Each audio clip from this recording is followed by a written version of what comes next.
Në rregull, le ta zbërthejmë këtë. Zakonisht, kur njerëzit kërkojnë një zgjidhje për një problem të thellë apo një krize, ata kërkojnë diçka të qartë, bardhëzi, e di një ekuacion të pastër inxhinieri ku 1+1 bëjnë 2. Eksakt, diçka që ka një recetë të gatshme. Tamam. Por si i bëhet kur e gjithë bota kthehet në një mjedis armiqësor, ku të gjitha rregullat e mbijetesës duket se thjesht tavullojnë? Sot po bëjmë një zhytje të thellë në një tekst antik që sfidon absolutisht gjithçka që mendojmë rreth vuajtjes dhe qëndrueshmërisë. Kemi përpara letrën e parë të Pjetrit. Dhe misioni im si mikpritse sot dhe padyshim i ftuarit ton ekspert është të thjeshtojmë shtyllat elbësore të këtij teksti për çdo që i qaset për herë të parë. Është një mision i rëndësishëm, vërtet. Do me thënë, burimet tona tregojnë një drejtim shumë specifik këtu. E gjithë kjo bisedë do të fokusohet rreth 2 koncepteve vendimtare. E para, çfarë do të thotë vërtet të kesh atë që quhet shpresë e gjallë në mes të një zjarri të vërtet sfidash, dhe e dyta, si të ruhet një identitet i pathyeshëm në një botë të tillë. Dhe shiko, për ta bërë këtë analizë të vlefshme për njerëzit sot, ne nuk duhet ta trajtojmë këtë tekst si një traktat abstrakt filozofik ose teologjik. Kjo letër u shkrua praktikisht si një manual i mirëfillt mbijetese. Është një udhëzues i qëndrueshmërisë psikologjike dhe shpirtërore për njerëz që ishim me shpatulla pas muri. Wow, një manual mbijetese, do me thënë. Tamam. Është shkruar për t'u treguar atyre mekanizmat se si vuajtja, errësira apo refuzimi shoqëror nuk janë absolutisht fundi i historisë për një besimtar. Prit pak, sepse këtu ka gjithmonë një sfidë të fshehur me këto lloj tekstesh mbijetese. Të paktën unë jam e bindur për këtë. Të dëgjosh leksione se si ti jesh i fortë në mes të dhimbjes nga dikush që nuk ka vuajtur kur asnjë ditë në jetën e tij, është jo vetëm e padobishme, por tepër irrituese. Është hipokrite në fakt. Po, eksakt. Një person që rri brenda komoditetit të një vile të ngrohtë dhe jep këshilla se si të ecësh në përbor pa këpucë, nuk merret seriozisht nga askush.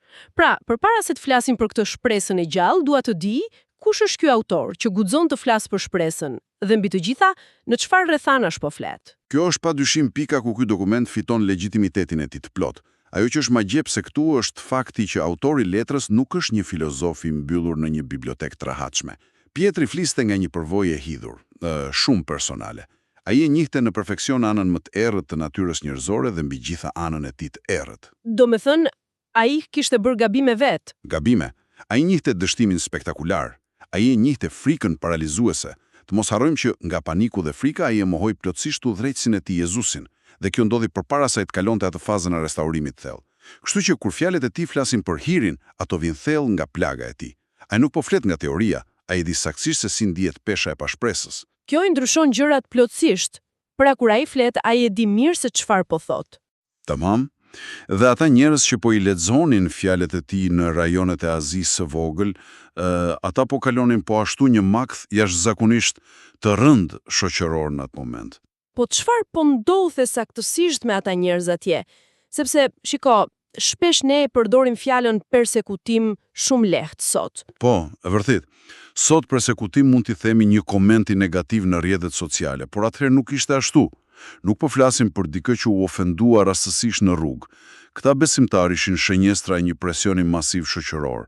Ky presion shkonte nga bojkotimi ekonomik brutal, tek tjetërsimi dhe përjashtimi total nga familjet e tyre. Do me thënë, familja e tyre i braktiste? Plotësisht. Dhe shto këtu fushatat e pafund me shpifse, që synonin t'i shkatronin psikologjikisht, dhe t'i zhveshnin nga çdo mbrojtje ligjore që perandoria e kohës mund të ofronte. Rreziku i burgosjeve apo i torturave fizike ishte një re e zezë që urinte gjithmonë mbi kokë. Praktikisht, ata ishin kthyer në mbeturinat e shoqërisë. Wow!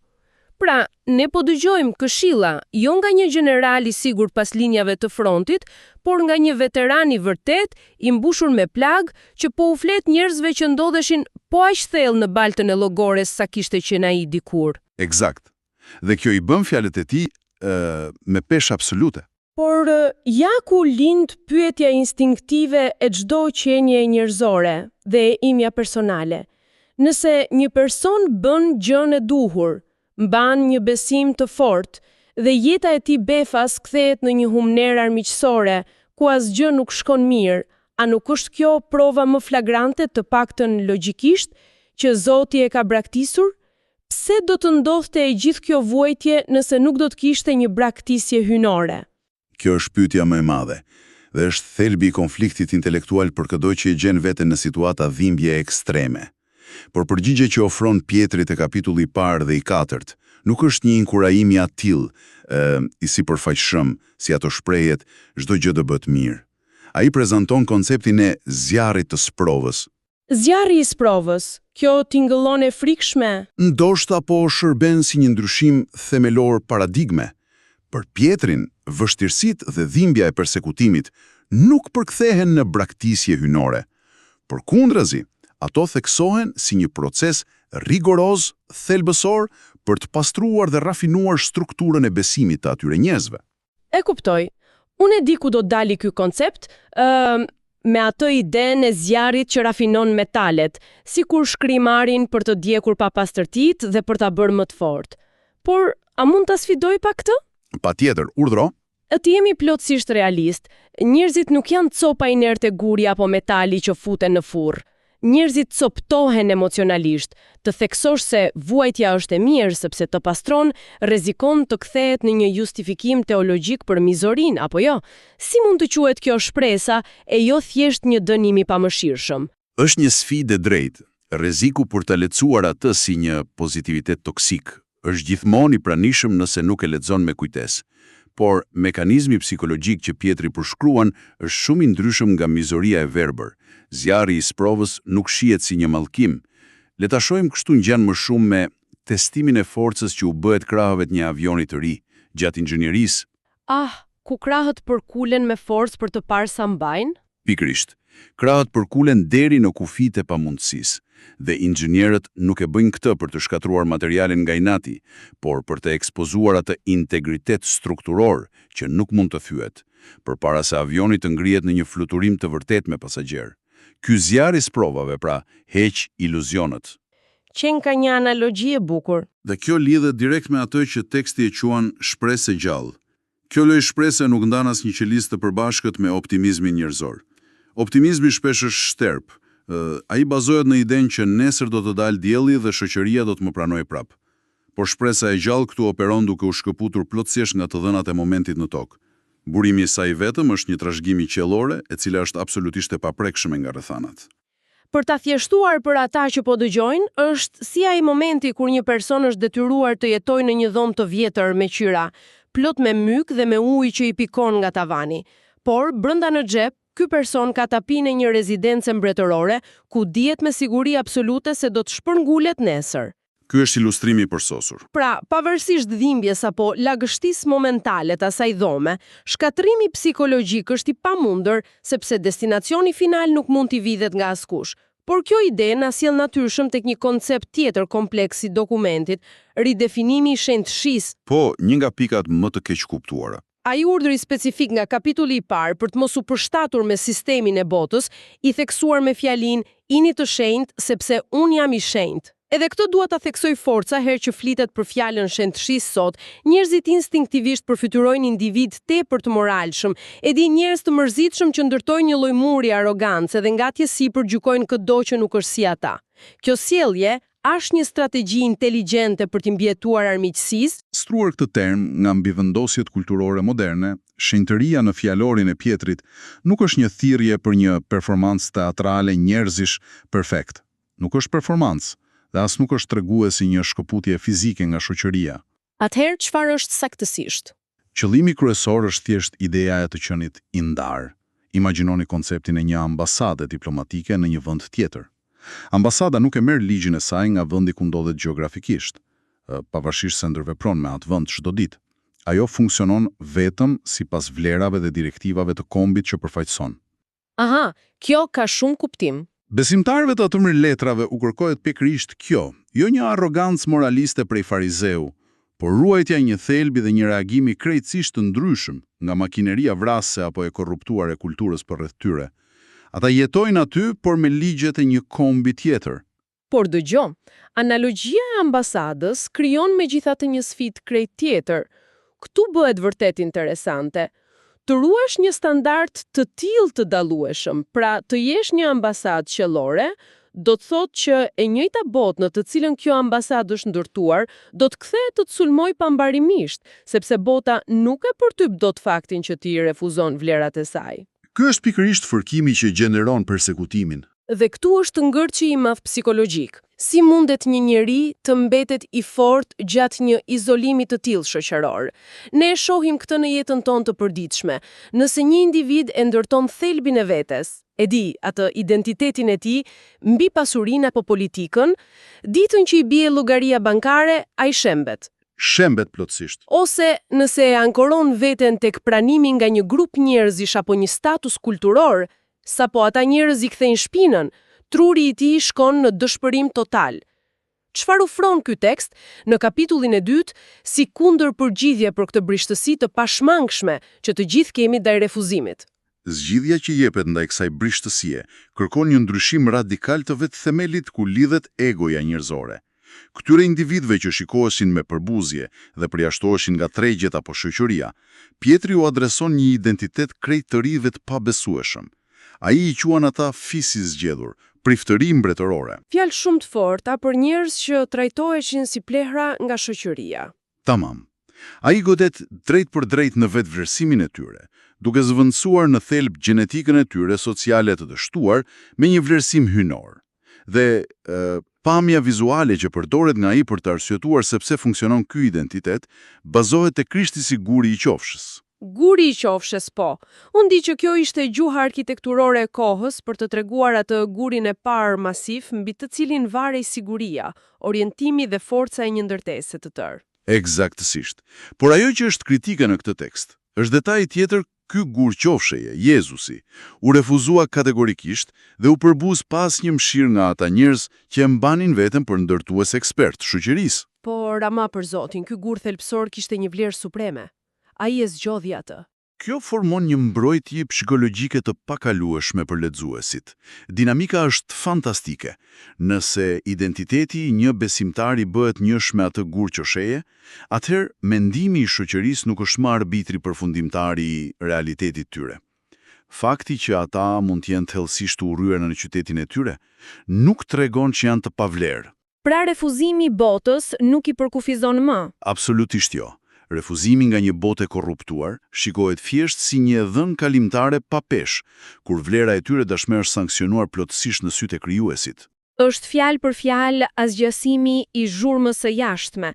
Do me thënë për sa kohë që guri i koshës konsiderohet me vlerë, nuk ka rëndësi se sa gur të vegjël mund të hedhë njerëzia, identiteti nuk preket fare. Është një mburoj mendore perfekte. Por shiko, këtu ndalojmë një moment te ana praktike. Identiteti i fortë dhe e gjithë kjo teologji në sfond duken mbreslënse, si teori mbrojtëse, por thelbi i vërtet zbulohet sapo personi del nga dera e shtëpisë.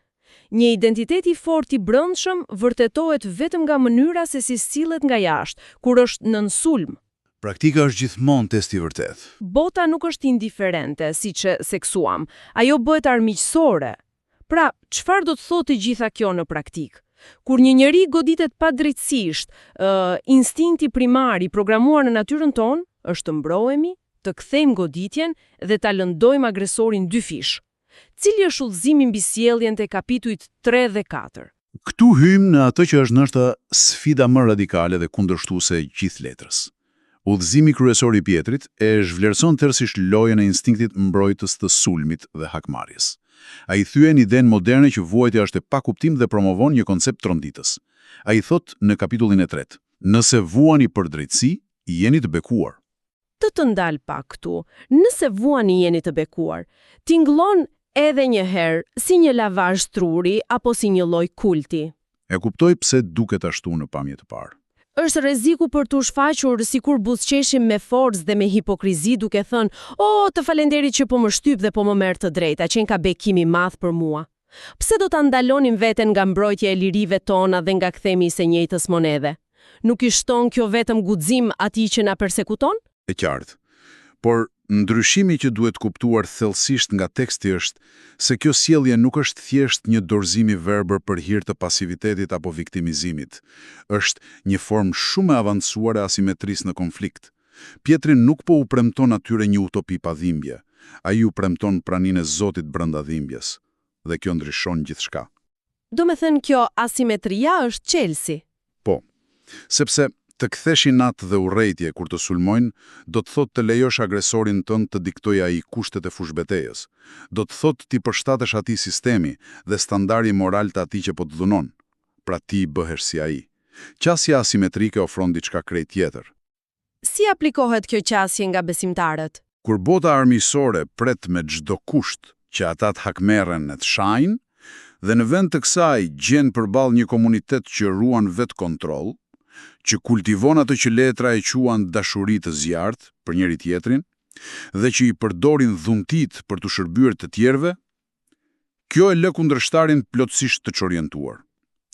Vuajtja këtu gjen qëllim si një dëshmi e qartë dhe jo si një viktimizim i pakuptimt. Dhe refuzimi për të marrë pjesë në lojën e të keqes tregon standardin e një ambasade qellore. Kjo është goditëse vërtet. Pra, nuk kemi të bëjmë me nënshtrim prej frikacaku, por me zhvlerësim total të armës së tyre kryesore, që është urrejtja. Dhe tani po më kujtohet një standard sjelljeje, ai detaji i famshëm lidhur me mënyrën se si mbrohet besimi verbalisht. Po, vargu i famshëm nga kapitulli 3. Letra i udhëzon ata të jeni gjithmonë gati për t'i dhënë përgjigje kujdo. Kjo kërkon një argumentim logjik intelektual nga ana e tyre që të mos rinë në heshtje. Por ama i jetet një kusht thelbësor kësaj.